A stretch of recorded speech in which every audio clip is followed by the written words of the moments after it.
Anglers Extra. Back here on the Anglers Extra pregame show, the Chatham A's getting set to take on the Harwich Mariners here at Veterans Field. It's time for Catch of the Day. Cooper Boardman joined by West Virginia's Alek Manoah. Alek, how you doing? Pretty good. How you doing? I'm good. Got the off day yesterday. What'd you do on your off day? Nothing, man. It was kind of raining, and we just got a bite to eat and went home. I went mini golfing, in case you're wondering. Now, here on the Cape thus far, you've off to one of your best starts that we've seen from you already.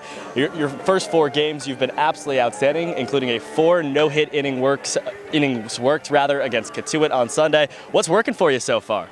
Just basically my fastball command, getting ahead in count, and then getting in a rhythm, being able to flip in, off speeds for strikes, first pitch too, and then putting them away with that too also has been working well. So that's basically it. Now, one of the things that jumps out to me, at least when we watch you, is the velocity. We had the radar gun on in Katuitt. It was hitting 97 miles per hour on the scoreboard. For you, you're somebody who worked on an off-season weight program last year, got into this summer and in this spring, and the velocity's really jumped for you. Yeah, man. I mean, it's jumping out of my hand pretty well.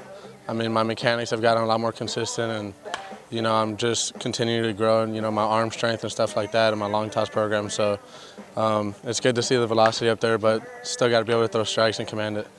How do you retain that velocity over a little bit longer outings? I mean, you had multiple inning outings at West Virginia, but here in the Cape, you've gone 4 and 5 innings a few times. How do you keep that speed going late in your outings? Well, I mean, it's mostly important, you start off early. You don't want to try and overthrow.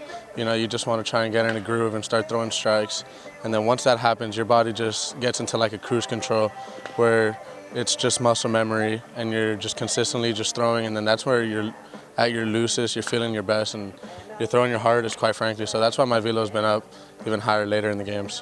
When you think top baseball programs, you might not necessarily think West Virginia, but that's a Big 12 school. You guys competed year in and year out there. Why'd you pick West Virginia, and what's your time been like there so far?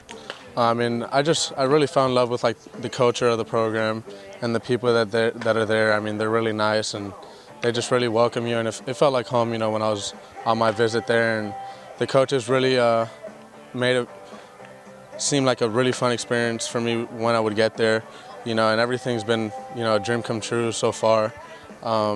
It's really a blessing. I mean, we finished, this part was probably our worst year in the past 5 years, but we've been in the top 4 in a really hard conference, teams going to Omaha every year. So, I mean, we compete with those guys year in and year out, and we're going to continue to just keep growing. West Virginia program, a little bit like your family in Morgantown. Now, in terms of your actual family, your brother Eric plays in the LA Angels organization. What have you learned from him growing up?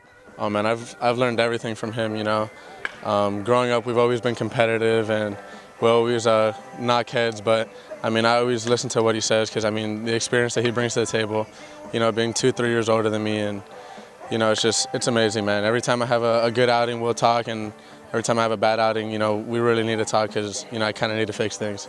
So if you have a bad outing, what kind of stuff is he saying to you? I mean, he always asks, how many, where the balls hit hard off of me, did I hurt myself with walks and things like that, because, you got to figure out what the problem is before it even, you even talk about finding a solution, So usually we talk about that, and then he just helps me out with staying smooth, and more mentality things than mechanically and stuff like that. Well, he's definitely had plenty of positive things to watch thus far here, your time on the Cape. Alek, thanks so much. No problem. Thank you. Let's throw things back over to Josh Schaefer.